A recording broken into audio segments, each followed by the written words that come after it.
ఓం శ్రీమాత్రే నమః. ETV life ఆధ్యాత్మిక ఛానల్ ప్రేక్షకులకు స్వాగతం. అజ్ఞానమూల హరణం జన్మ కర్మ నివారకం జ్ఞాన వైరాగ్య సిద్ధ్యర్థం గురోః పాదోదకం పిబేత్. గురుగీతలో సాక్షాత్తు పరమేశ్వరుడే పార్వతీదేవికి తెలియజేసిన సత్యం ఇది. గురో పాదోదకం పిబేత్. గురు పాదుకలను ప్రక్షాళన చేసి ఆ జలాన్ని తీర్థంగా స్వీకరించినట్టయితే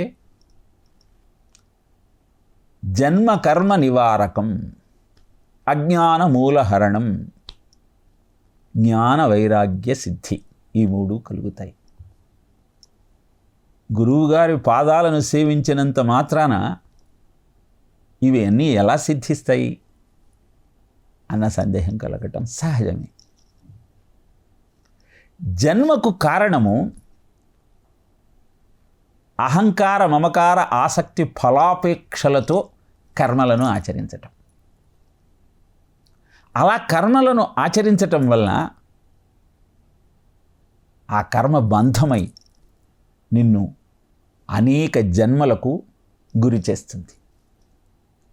అహంకార మమకార ఆసక్తి ఫలాపేక్షలు ఎందుకు ఉంటాయి అంటే అజ్ఞానం కారణంగా. నీ స్వరూపాన్ని నువ్వు గుర్తించలేనటువంటి స్థితి అజ్ఞానమే కదా. నీ లక్ష్యాన్ని నువ్వు మరిచిపోవటం అజ్ఞానమే కదా. దుర్లభమైన మానవ జన్మ దొరికినా సాధనా క్రమాన్ని కొనసాగించకుండా విషయ భోగాలతో కూరుకుపోవటం అజ్ఞానమే కదా. ఆ అజ్ఞాన మూల హరణం, తన బోధలతో ఆ అజ్ఞానాన్ని హరించే తత్వము కలిగిన వాడే గురువు. ఆ అజ్ఞానాన్ని హరిస్తే ఏమవుతుంది? వైరాగ్యం సిద్ధిస్తుంది. విషయ సుఖాల పట్ల, ఇంద్రియ భోగాల పట్ల అనాసక్తి కలుగుతుంది. అది కలగటం వల్ల జ్ఞానం సిద్ధిస్తుంది. జ్ఞాన వైరాగ్య సిద్ధ్యర్థం గురోః పాదోదకం పిబేత్. కేవలము గురువుగారి పాదాలకు సేవ చేసి ఆ పాదోదకాన్ని తీర్థంగా స్వీకరించటం వల్ల ఇంత మాహాత్మ్యము కలిగినటువంటి పరిస్థితి ఏర్పడుతుందా అంటే, గురు పాదుకలను పూజించటము అంటే, ఆ తీర్థాన్ని స్వీకరించటము అంటే ఆయన చూపిన మార్గంలో నడవటము, ఆయన లక్ష్యాన్ని ఆకళింపు చేసుకోవటం. సీతాదేవి పాదాలకు భరతుడు నమస్కరించట. అలా సీతాదేవి పాదాలకు భరతుడు నమస్కరించటం వల్ల తల వంచి తలను ఆనించి భరతుని శిరస్సు, సీతాదేవి పాదాలు రెండూ ధన్యమయ్యాయి అని చెబుతాడు ఒక మహాకవి. భరతుని శిరస్సు అమ్మవారి పాదాలకు తాకటం వల్ల ధన్యమైంది అంటే ఒప్పుకుంటాం, కానీ అమ్మవారి పాదాలు భరతుని శిరస్సు స్పృశించటం వల్ల ఎలా ధన్యమయ్యాయి అన్న సందేహం కలుగుతుంది. సమాధానంగా, ఏ భరతుడైతే అద్భుతమైన రాజ్యాధికారాన్ని తృణీకరించి రామచంద్ర ప్రభు యొక్క పాదుకలను శిరస్సున ధరించి అనంతరం ఆ పాదుకలతో రాజ్యాన్ని పరిపాలించాడో, అలాంటి శిరస్సు పాదాలకు తాకినప్పుడు పాదాలు పవిత్రం కాకుండా ఎలా ఉంటాయి అని సమాధానం చెప్పారు. అంటే విషయ భోగాలను విస్మరించి గురు పాదుకలే పరమార్థంగా ఎంచి అవే తన జీవన గమనాన్ని నిర్దేశించాలన్న ఆలోచనతో పనిచేసే ప్రతి శిష్యుడు భరతుడే. అతనికి ఆ రామచంద్ర ప్రభు యొక్క కరుణ సంపూర్తిగా సిద్ధిస్తుంది. ఇలా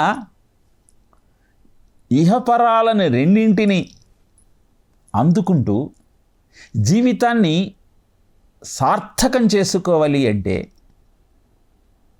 life on the earth, life after death, ఈ రెండింటి యొక్క అంతరార్థం గ్రహించాలి. లైఫ్ ఆన్ ది ఎర్త్ గురించి మునుపటి ప్రసంగాలలో తెలుసుకున్నాం. కంచి పరమాచార్య, భగవాన్ రమణులు, రామకృష్ణ పరమహంస, శుకబ్రహ్మ, వీరందరి జీవితాలు మనకు ఆదర్శంగా మారి గురువుల సందేశం ఏమిటో మనకు అవగతమయ్యేలాగా విశదీకరించాయి. ఇక ఈ దేహాన్ని వదిలిన తరువాత జీవుని యొక్క పరిస్థితి ఎలా ఉంటుంది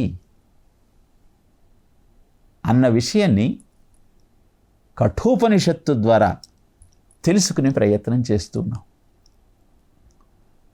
కఠోపనిషత్తుకు శంకర భగవత్పాదులు భాష్యాన్ని రచిస్తూ ఆ బ్రహ్మ విద్యను ఉపదేశించిన సమవర్తికి, విన్న నచికేతునికి నమస్కారం చేశారు. ఈ విజ్ఞానాన్ని అందుకోవాలి అంటే మనస్సు ప్రశాంతంగా ఉండాలి. అందుకే మొట్టమొదట శాంతి మంత్రంతో ప్రారంభిస్తారు. ఓం సహనావవతు సహనౌ భునత్తు సహ వీర్యం కరవావహై తేజస్వినావధీతమస్తు మా విద్విషావహై. ఓం శాంతి శాంతి శాంతి. గురువు శిష్యులు ఇద్దరు పఠిస్తున్న మంత్రం ఇది. ఏమిటి ఈ మంత్రం యొక్క అర్థం? ఓం. ఓం ఇత్యేకాక్షరం బ్రహ్మ. సకల చరాచర జగత్తుకు మూలమైన ఆ పరబ్రహ్మను ప్రార్థిస్తున్నారు. ఏమని? సహా నౌ అవతు. మనిద్దరిని ఆ పరమాత్మ రక్షించుగాక. నౌ అహం ఆవాం వయం మాం ఆవాం నౌ అస్మాన్నః అని అహం శబ్దం యొక్క ద్వితీయ విభక్తి ద్వివచనము నౌ. మనిద్దరము అని అర్థం. మన ఇద్దరిని ఆ చైతన్యము రక్షించుగాక. సహనౌ భునక్తు. భునక్తు పోషించుగాక. గురు శిష్యులని ఇద్దరిని ఆ చైతన్యము పోషించుగాక. సహ వీర్యం కరవావహై. మన ఊర్జిత శక్తిని కలిసి పరిశ్రమించే విధంగా ప్రేరేపించుగాక. తేజస్వినావధీతమస్తు. అవధీతం తేజస్వి అస్తు. అధ్యయనము ప్రకాశవంతముగా ఉండుగాక. మా విద్విషావహై. ఎవరి పట్ల ద్వేషభావన కలుగకుండుగాక. ఇలా ఈ మంత్రంలో గురు శిష్యులిద్దరూ ఆ చైతన్యము రక్షించుగాక, పోషించుగాక, పరిశ్రమను ముందుకు కొనసాగించుగాక, అధ్యయనము తేజోవంతముగా ముందుకు సాగుగాక. ఆ జ్ఞానము అందరి పట్ల ప్రేమను ఉత్పన్నం చేసి ఎవరి పట్ల ద్వేషము కలుగకుండుగా రక్షించుగాక. ఓం శాంతి శాంతి శాంతి అంటూ 3 సార్లు ఆ శాంతి శాంతి శాంతి అంటూ శాంతి మంత్రాన్ని ప్రారంభిస్తాం. రక్షించుగాక అంటే అర్థమైంది, పోషించుగాక అంటే అవగతమైంది. కలిసి పనిచేయటం వల్ల వచ్చే ఫలితము అద్భుతంగా ఉంటుందన్న సత్యం కూడా అర్థమైంది. కానీ అధ్యయనము ప్రకాశవంతముగా ఉండుగాక అంటే అర్థం ఏమిటి? అంటే ఏ విజ్ఞానాన్నైనా మనం తెలుసుకోవాలనుకున్నప్పుడు గ్రహణం ధారణం చైవ స్మరణం ప్రతిపాదకం ఊహా అపోహ విజ్ఞానం తత్వజ్ఞానం సుధీషణాహ అని చెప్తుంది శాస్త్రం. మొట్టమొదట అది గ్రహణం, సక్రమంగా మనం అర్థం చేసుకోగలగాలి. రిసెప్షన్ సక్రమంగా ఉండాలి.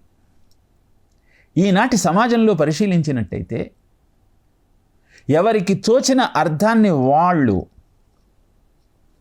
ఆ విజ్ఞానానికి ఆపాదించి అదే సత్యమని ప్రచారం చేస్తున్న నేపథ్యంలో అనేక అనర్థాలకు అది దారితీస్తూ ఉంది. భారతదేశ ధర్మముతోనే సంబంధం లేని ప్రవక్తలు వేదంలో ఉన్నారు అని అనేకమైనటువంటి కువ్యాఖ్యానాలు చేస్తూ వారి వారి స్వప్రయోజనాలను నెరవేర్చుకునే ప్రయత్నం చేస్తున్న నేపథ్యంలో సక్రమంగా జ్ఞానాన్ని స్వీకరించేటువంటి లక్షణము పరమాత్మ మాకు కలుగజేయుగాక. ఇది ఈనాటి సమాజానికి చాలా అవసరమైన విషయం. ప్రతి ఒక్కరూ వారికి తెలిసిన విజ్ఞానమే గొప్పదని భావించి స్వకపోలజనిత తర్కంతో సత్యాన్ని తప్పుదోవ పట్టిస్తూ ఉన్నారు. అందుకే సహనావవతు అని విజ్ఞానము మమ్మల్ని రక్షించుగాక అని ప్రార్థన చేస్తూ, రెండవది స్వీకరించిన జ్ఞానాన్ని ధారణం జ్ఞాపకం పెట్టుకోవాలి. విన్నాం, బాగుంది, చప్పట్లు కొట్టాం, చెప్పిన వారికి దండలేసాం, దండాలు పెట్టాం, అయిపోయింది. దానివల్ల ప్రయోజనం ఏమున్నది? ఎందరో మహానుభావులు తమ జీవితాలను ప్రజాశ్రేయస్సు కోసం త్యాగం చేసి అద్భుతమైన భారత ధర్మాన్ని కాపాడాలన్న ఆలోచనతో అహర్హము కృషి చేస్తే వారి ఆశయాన్ని విస్మరించి ఆ జ్ఞానాన్ని సరిగా అర్థం చేసుకోలేక, జ్ఞాపకం పెట్టుకోలేక వాదులాడుకుంటే ప్రయోజనం ఏమున్నది? రమణులు దేహత్యాగం చేసిన మరునాటి నుంచే ఆశ్రమంలో ఆధిపత్యం కోసం అందరూ తగువులాడుకున్నారు అంటే ధారణ ఎంత అవసరమో మనం అర్థం చేసుకోవాలి. రిసెప్షన్, రిటెన్షన్, ప్రతిపాదితం, రికలెక్షన్. అవసరమైనప్పుడు నీ జీవిత పథంలో ధర్మ సందేహము ఎదురైనప్పుడు దానిని పరిష్కరించుకునే జ్ఞానము, గురువు గారి ద్వారా నువ్వు నేర్చుకున్న విజ్ఞానము ఆ సమయంలో నీకు ఉపయోగపడితే అది నిజమైనటువంటి అధ్యయన క్రమం. అందుకే ప్రకాశవంతమైన జ్ఞానము అంటూ శాంతి మంత్రంలో మనం నేర్చుకోబోయే ఈ అద్భుతమైన విజ్ఞానము రక్షిస్తూ, పోషిస్తూ, కలిసి పనిచేయటానికి సహకరిస్తూ తేజోవంతమైనటువంటి విజ్ఞానాన్ని మనుకు కలుగ చేస్తే అప్పుడు మా విద్విషావహై, ఎవరి మీద ద్వేషం కలుగదు. మా దేవుడే గొప్ప, మా ఆలోచనా క్రమమే ఉన్నతమైనది, దీనిని ఆమోదించని వారిని అంతం చేస్తామన్న భావన ఎట్టి పరిస్థితుల్లో కలుగదు. అందుకే భారతీయ జీవన విధానంలో లోకా సమస్తా సుఖినో భవంతు అని మనం ఏ కార్యక్రమాన్ని నిర్వర్తించినా ఆ కార్యక్రమ ఫలితము ప్రజలందరికీ అందుగాక అన్న భావనతో పరిశ్రమిస్తాం. పరంపరానుగతంగా మనం ఆచరిస్తున్నటువంటి జీవన విధానం ఇది. అహం నిజం పరోవేత్తి గణనా లఘుచేతసాం ఉదార చరితానాంతూ వసుధైక కుటుంబకం అని చెబుతుంది ఉపనిషత్తు. వీడు నావాడు, వీడు పరాయివాడు, వీడు బాగుండాలి, వీడు నాశనం కావాలి, వీడు నన్ను ఆశ్రయించాడు కనుక అందలం ఎక్కాలి, వీడు నా దగ్గరకు రాలేదు కాబట్టి సర్వనాశనం కావాలి. ఈ ఆలోచన ఎన్నడూ భారతీయ జీవన విధానంలో కనపడదు. దాన్ని కఠోపనిషత్తులో శాంతి మంత్రం ద్వారా మనకు అందజేసే ప్రయత్నం జరుగుతూ ఉన్నది. దాన్ని మనం అర్థం చేసుకోగలిగితే శాంతి మంత్రం ఎందుకు చెప్తాం, శాంతి మంత్రం చెప్పటం వల్ల నీ ఆలోచన ప్రశాంతంగా ఎందుకు మారుతుంది అంటే మా విద్విషావహై, ఎవ్వరి పట్ల నాకు ద్వేషభావన కలగకుండుగాక అని ప్రార్థన చేస్తున్నాం. ఎవరిని? ఆ మూల చైతన్యాన్ని. ఓమిత్యేకాక్షరం బ్రహ్మ. ఈ సకల చరాచర సృష్టి ఏ శబ్ద బ్రహ్మము నుండి ఆవిర్భవింపబడినదో దానిని ఆశ్రయిస్తున్నాం, దానిని అభ్యర్థిస్తూ ఉన్నాం. అందుకే శాంతి మంత్రము ప్రశాంతమైన చిత్తాన్ని మనకు కలుగజేస్తుంది. అనంతరం శాంతి శాంతి శాంతి అని 3 సార్లు అంటాం. ఎందుకనాలి అంటే, మొదటి శాంతి నా కుటుంబము ఆనందముగా ఉండుగాక, రెండవ శాంతి నా దేశము సుభిక్షముగా ఉండుగాక, మూడవ శాంతి ప్రపంచమంతా ఆనందోత్సవాలతో జీవనాన్ని గడుపుగాక. శాంతి మంత్రం ద్వారా భారతీయ జీవన విధానంలోని ఔన్నత్యము, భారతీయని ఆలోచనలోని విశిష్టత గుర్తించాల్సిన అవసరం ఉన్నది. ఆది భౌతికము అంటే భౌతికంగా ఎదురయ్యే ప్రమాదాలు, ఆది దైవికము అంటే ప్రకృతిలో ఏర్పడే ప్రమాదాలు, ఆధ్యాత్మికము అంటే మన శరీరంలో ఉత్పన్నమయ్యేటువంటి రుగ్మతలు. నేను క్షేమంగా ఉంటూ, నా పరిసరాలన్నీ ఆనందంగా ఉంటూ, ప్రకృతి కూడా అందరికీ సహకరించాలి అన్న ఆలోచన ఎంత విశిష్టమైనది. అదే ఋషులు మనకు అందించిన వారసత్వ సంపద. దాన్ని విస్మరించిన మరుక్షణం మన ఉనికికే ప్రమాదం. అందరూ ఆనందంగా ఉండాలి, అందరూ ఆరోగ్యంగా ఉండాలి, అష్టైశ్వర్యాలతో తొలతూగాలి అన్న భావన నీలో ఉద్దీపన చెందినప్పుడు మా విద్విషావహై, ఎవరి పట్ల నీకు ద్వేషం కలగదు. రాగద్వేష విరుక్తైస్తూ విషయానింద్రియైశ్చరన్ ఆత్మవశైర్విధేయాత్మ ప్రసాదం అధిగచ్చతి. భగవద్గీత కూడా అదే చెబుతుంది. రాగద్వేషాలు లేకుండా ఎన్ని ఇంద్రియ భోగాలు నువ్వు అనుభవించినా నీ ప్రశాంతతకు ఎలాంటి భంగము ఏర్పడదు. ఎప్పుడైతే ఎదుటివాడు నాశనం కావాలి, నేను మాత్రమే ఆనందంగా ఉండాలి అన్న ఆలోచన నీలో ప్రబలుతుందో అప్పుడు నీ జీవితం సర్వనాశనం కావటానికి నువ్వే శ్రీకారం చుట్టినట్టు అవుతుంది. భారతదేశం అందుకే వేరే ఏ దేశం మీద దండయాత్రకు వెళ్ళలేదు. వేరే వాళ్ళు మన మీద దండయాత్ర చెప్పినప్పుడు బుద్ధి చెప్పకుండా ఉండలేదు. శత్రువుకైనా అభయప్రదానం, ధర్మం కోసమే పోరాటం, యోగ సాధనతో బతుకు పునీతం, గీతా జ్ఞానమే అనునిత్యం, భారతీయుని భవ్య జీవనం బంగారు భవితకు సోపా. ఇంత అద్భుతమైన విజ్ఞానాన్ని ఒక్కొక్క ఉపనిషత్తు ద్వారా మనం తెలుసుకోగలిగినప్పుడు ఎందుకని భారతీయ విజ్ఞానం ప్రపంచానికి మార్గదర్శకమైందో మనం అర్థం చేసుకోగలుగుతాం. వేదాల్లో అంతా ఉందిషా అని మనం వ్యంగ్యంగా మాట్లాడే ప్రయత్నం చెయ్యం. దానిలో ఏముందో తెలుసుకొని అప్పుడు దాని మీద వ్యాఖ్యానం చేయగలిగితే అది సద్వ్యాఖ్యానం అవుతుంది. ఇక అద్భుతమైనటువంటి కఠోపనిషత్తులో 2 విభాగాలు ఉంటాయి.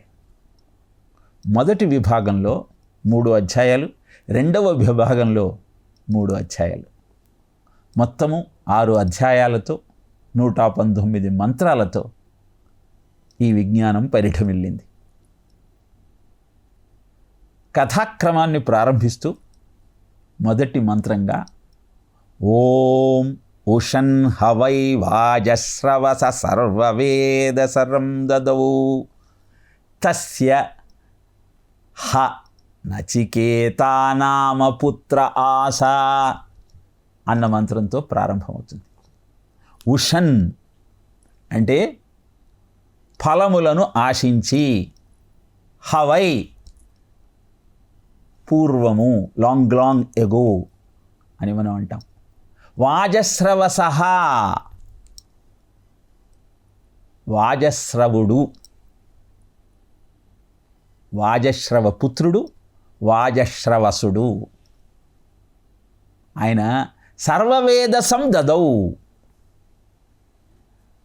ఒక యజ్ఞాన్ని చేస్తూ, విశ్వజిత్ యాగాన్ని చేస్తూ ఉన్న సంపదనంతా దానం చెయ్యటం విశ్వజిత్ యజ్ఞము యొక్క లక్షణం కనుక అలా దానం చెయ్యటం కోసం నిశ్చయించుకున్నాడు. తస్య హ నచికేత నామ పుత్ర ఆశ. అతనికి నచికేతుడు అనేటువంటి పుత్రుడు ఉన్నాడు. ఇక్కడ వాజశ్రవ అన్న శబ్దానికి అర్థము అన్నప్రసాదాన్ని ప్రతినిత్యము అందరికీ అందించేవాడు. అతని కుమారుడే వాజశ్రవసుడు. ఇతను విశ్వజిత్ యాగాన్ని ప్రారంభించాడు. అంటే ప్రపంచంలో అందరికీ నేనే ప్రభువును కావాలి, అన్ని సుఖాలు నాకు దొరకాలి, దానికోసం ఏదన్నా పొందాలి అంటే నీ దగ్గర ఉన్నది ఇవ్వాలి. విశ్వజిత్ యాగం యొక్క లక్షణము ఉన్నవన్నీ అందరికీ దానం చేసి అనంతరము ఆ యాగ ఫలితంగా విశ్వ ఆధిక్యతను నువ్వు పొందవచ్చు. అతని కుమారుడు నచికేతుడు. అద్భుతమైన ఈ మంత్రము మన జీవిత పరమార్థాన్ని మనకు తెలియజేస్తోంది. నువ్వు ఇస్తేనే నీకేదైనా వస్తుంది. త్యాగే నైకే అమృతత్వ మానసు. త్యాగమే జీవిత పరమార్థం కావాలి. వాజశ్రవుడు అన్నదానాన్ని ప్రతినిత్యము చేశాడు కనుక వాజశ్రవసుడు యాగాన్ని చెయ్యాలన్న సంకల్పాన్ని పొందాడు. దాన్ని అతను ఎలా చేశాడు అన్నది తర్వాత మనకు తెలుస్తుంది. కానీ మొట్టమొదటి మంత్రం ద్వారా మనకు తెలియజేసేది ఏమిటి అంటే అన్నదానం మహాదానం విద్యాదానం మహత్తరం అన్నేన క్షణికా తృప్తి యావజ్జీవంతు విద్యయా. అన్నదానం చాలా గొప్పది. అందుకే ఆశ్రమానికి రాగానే గురువు మొట్టమొదట శిష్యుడికి ఆహారాన్ని అందించి తర్వాత జీవితమంతా ఆనందంగా ఉండటం కోసం అవసరమైన జీవన భృత్యాన్ని ఎలా సంపాదించుకోవాలో ఆ విద్యను అతనికి నేర్పించే ప్రయత్నం చేస్తాడు. ఈ సత్యాన్ని మనం గుర్తించగలిగితే ఆహారాన్ని అందిస్తూ ఆహారాన్ని సంపాదించుకునే విద్యను అందరికీ అందించేటువంటి ఆలోచన విధానము ఋషి మనకు అందజేసిన విధి విధానం. దీన్ని మనం అర్థం చేసుకొని జీవితానికి అన్వయించుకొని అనుభూతి చెందుతూ ఆచరించగలిగినట్టయితే అది నీ జీవిత పరమార్థాన్ని నీకు అవగతం చేస్తుంది. అలా తెలియజెప్పటమే ఋషిపీఠమైన భారతదేశంలో గురువుల యొక్క లక్ష్యం. గురు సందేశం ద్వారా ఆ గురువులు మనకు అందించిన ఈ లక్ష్యాన్ని స్వీకరిస్తూ దానిని నలుగురికి అందించాలన్న ఆలోచనతో పరిశ్రమించగలిగితే గురు సందేశం కార్యక్రమం యొక్క ప్రయోజనం నెరవేరినట్టే. అనేకమైన కువ్యాఖ్యానాలు సమాజంలో ప్రచారమవుతున్న నేపథ్యంలో అసలైనటువంటి వేద విహితమైనటువంటి శాస్త్రబద్ధమైనటువంటి జీవన విధానం ఎలా ఉంటుంది, ఋషులు ఏ విధంగా మనకు దీన్ని అందజేశారు, వాళ్ళ కృషి ఎంత గొప్పది, ఎన్ని వేల సంవత్సరాల తప ఫలితంగా అద్భుతమైనటువంటి ఈ విజ్ఞానం మనకు అందజేయబడిందో మనం తెలుసుకోగలిగితే అద్భుతమైన జీవనానికి మనం సోపానాలు నిర్మించుకోగలుగుతాం. కనుక ఈ విషయాన్ని అర్థం చేసుకుంటూ గురు సందేశం ద్వారా తెలియజేయబడిన ధర్మములు సత్యాల యొక్క ఆంతర్యాన్ని గ్రహిస్తూ జీవితాన్ని సంస్కరించుకుంటూ మన జీవన పథాన్ని ముందుకు సాగేలాగా కార్యక్రమాన్ని ప్రారంభించే ప్రయత్నం చేద్దాం. ఓం తత్సత్.